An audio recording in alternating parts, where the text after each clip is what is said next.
Bom dia, pessoal. Boa tarde. Hoje são 13 de janeiro. Vamos continuar a leitura do livro Esaú e Jacó. Capítulo 19. Apenas duas. 40 anos. Terceira causa. Um dos meus propósitos neste livro é não lhe pôr lágrimas. Entretanto, não posso calar as duas que rebentaram certa vez dos olhos de Natividade, depois de uma rixa dos pequenos. Apenas duas, e foram morrer-lhe aos cantos da boca.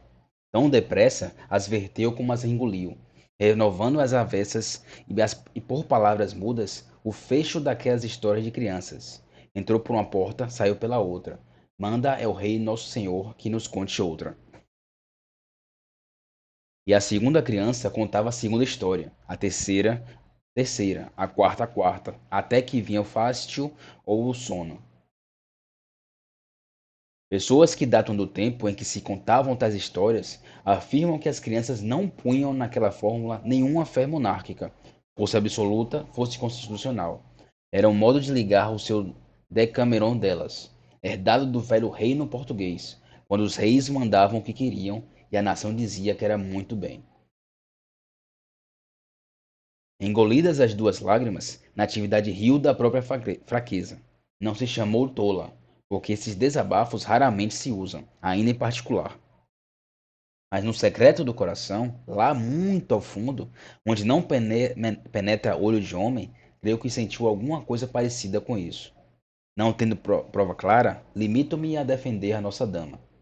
Em verdade, qualquer outra viveria a tremer pela sorte dos filhos, uma vez que houvera a rixa anterior e anterior. Agora as lutas eram mais frequentes, as mãos cada vez mais aptas, e tudo fazia recear que eles acabassem estripando-se um ao outro. Mas aqui surgia a ideia da grandeza e da prosperidade, coisas futuras. E esta esperança era como um lenço que enxugasse os olhos da bela senhora. As sibilas não teriam dito só do mal, nem os profetas, mas ainda do bem e principalmente dele. Com esse lenço verde enxugou ela os olhos, e teria outros lenços, se aquele ficasse roto ou enxovalhado. Um, por exemplo, não verde como a esperança, mas azul como a alma dela. Ainda lhes não disse que a alma de Natividade era azul. Aí fica, um azul celeste claro e transparente, que alguma vez se embruscava, raro tempestuava, e nunca a noite escurecia. Não, leitor, não me esqueceu a idade da nossa amiga. Lembra-me como se fosse hoje. Chegou ainda aos 40 anos. Não importa. O céu é mais velho e não trocou de cor. Uma vez que lhe não atribuas ao azul da alma nenhuma significação romântica, estás na conta. Quando muito, no dia em que perfez aquela idade, a nossa dona sentiu um calafrio. E passara? Nada. Um dia mais que na véspera, algumas horas apenas. Toda uma questão de número, menos que número, o nome do número. Esta palavra 40, eis o mal único. Daí a melancolia com que ela disse ao marido, agradecendo o mimo do aniversário.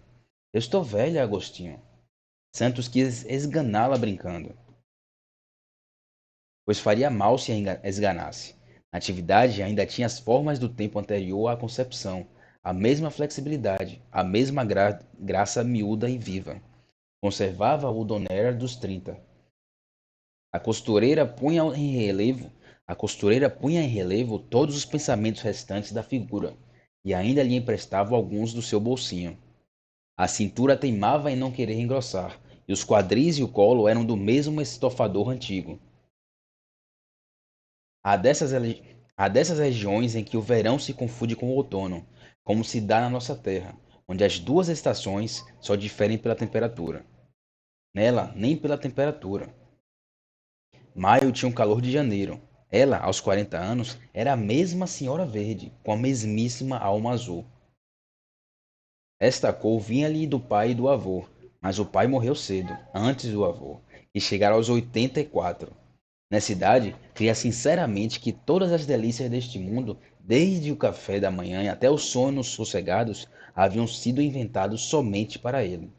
O melhor cozinheiro da terra nascera na China, para o único fim de deixar família, pátria, língua, religião, tudo, e vir assar-lhe as costeletas e fazer-lhe o chá. As estrelas davam às suas noites um aspecto esplêndido, o luar também, e a chuva, se chovia, era para que ele descansasse do sol. As estrelas davam às suas noites um aspecto esplêndido, o luar também, e a chuva, se chovia, era para que ele descansasse do sol. Lá está agora no cemitério de São Francisco Xavier. Se alguém pudesse ouvir a voz dos mortos, dentro das sepulturas, ouviria ele, bradando que é tempo de fechar a porta ao cemitério e não deixar entrar ninguém, uma vez que ele já lá descansa para todo sempre. Morreu azul. Se chegasse aos 100 anos, não teria outra cor. Ora, se a natureza queria poupar esta senhora, a riqueza dava a mão à natureza. E de uma e de outra saía a mais bela cor que a alma de gente pode ter. Tudo concorria assim para lhe secarem os olhos depressa, como vimos atrás.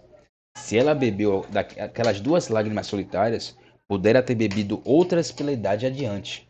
E isto é ainda uma prova daquele matiz espiritual. Mostrará assim que as tem poucas e engole-as para poupá-las. Mas há ainda uma terceira causa que dava a esta senhora o sentimento da cor azul, causa tão particular que merecia ir em capítulo seu, mas não vai, por economia. Era a isenção, era o ter atravessado a vida intacta e pura. O cabo das tormentas converteu-se em cabo da boa esperança, e ela venceu a primeira e a segunda mocidade, sem que os ventos lhe derribassem a nau, nem as ondas a engolissem.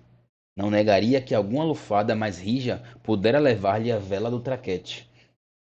Mas como no caso de João de Melo, ou ainda pior, no de Aires, mas foram bocejos de Adamastor. Consertou a vela depressa e o gigante ficou atrás cercado de tétis, enquanto ela seguia o caminho da Índia. Agora lembrava-se da viagem próspera. Honrava-se dos ventos inúteis e perdidos. A memória trazia-lhe o sabor do perigo passado. Eis aqui a terra encoberta, os 2 filhos nados, criados e amados da fortuna. Capítulo 20. A joia. Os 41 anos não lhe trouxeram arrepio. Já estava acostumada à casa dos 40. Sentiu sim um grande espanto. Acordou e não viu o presente do costume, a surpresa do marido ao pé da cama.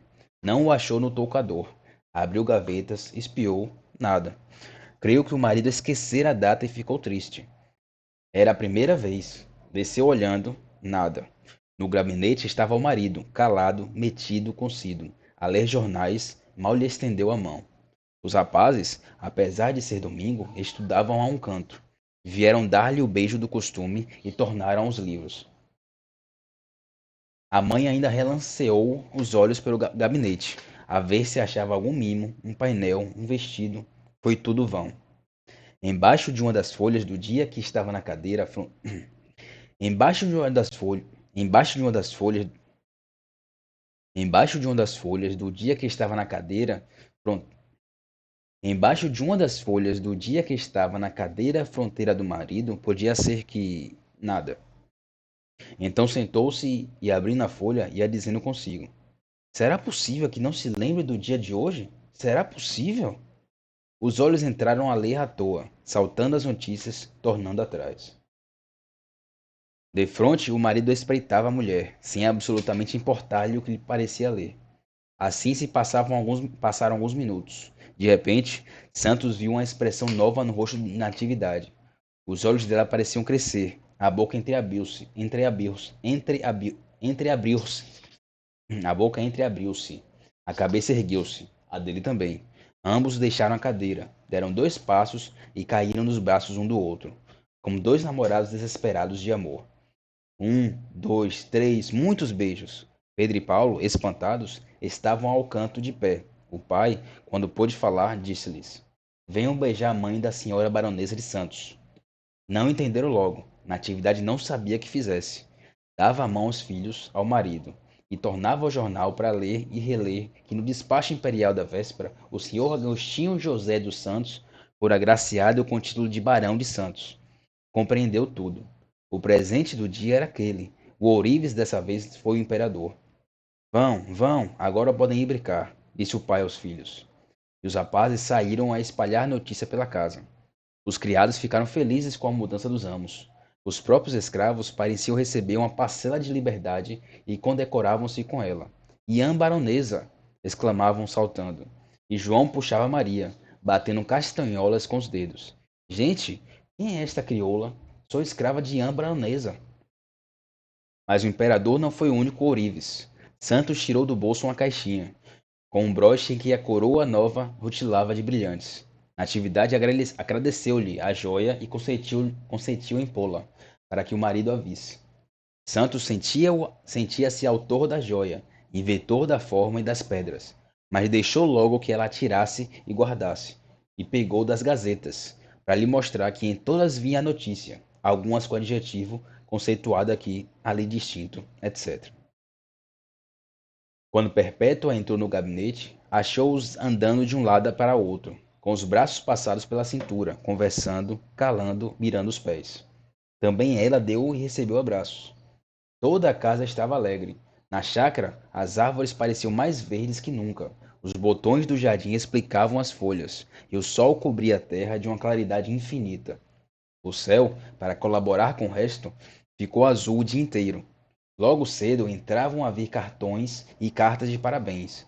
Mais tarde, visitas. Homens do foro, homens do comércio, homens de sociedade, muitas senhoras, alguns titulares também, vieram ou mandaram.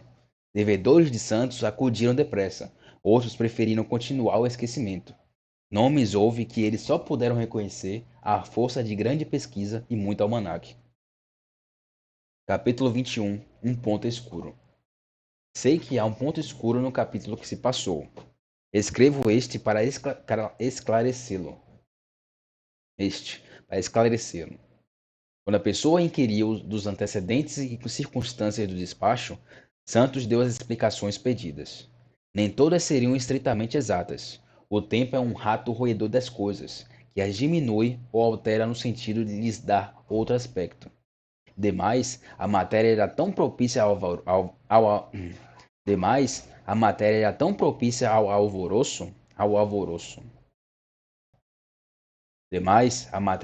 propícia ao alvoroço que facilmente estaria confusão à memória. Há, nos mais graves acontecimentos, muitos pormenores que se perdem, outros que a imaginação inventa para suprir os perdidos, e nem por isso a história morre. Resta saber, é o ponto escuro, como é que Santos pôde calar por longos dias um negócio tão importante para ele e para a esposa.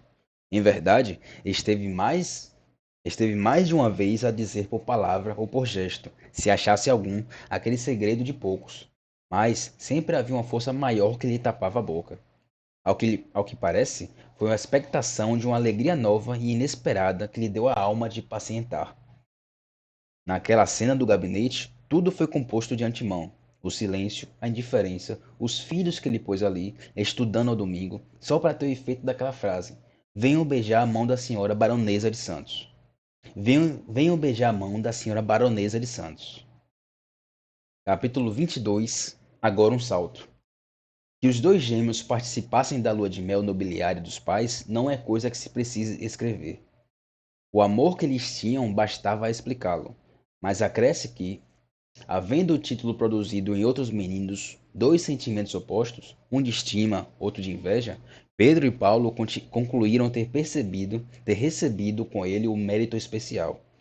Quando, mais tarde, quando, mais tarde, Paulo adotou a opinião republicana, nunca envolveu aquela distinção da família na condenação das instituições. Os estados de alma que daqui nasceram davam matéria a um capítulo especial, se eu não preferisse agora um salto, e ia a 1886. O salto é grande, mas o tempo é um tecido invisível em que se pode bordar tudo: uma flor, um pássaro, uma dama, um castelo, um túmulo. Também se pode bordar nada. Nada em cima do invisível é a mais sutil obra deste mundo, e acaso do outro. Esse é o final desse episódio de Esaú e Jacó. Até o próximo.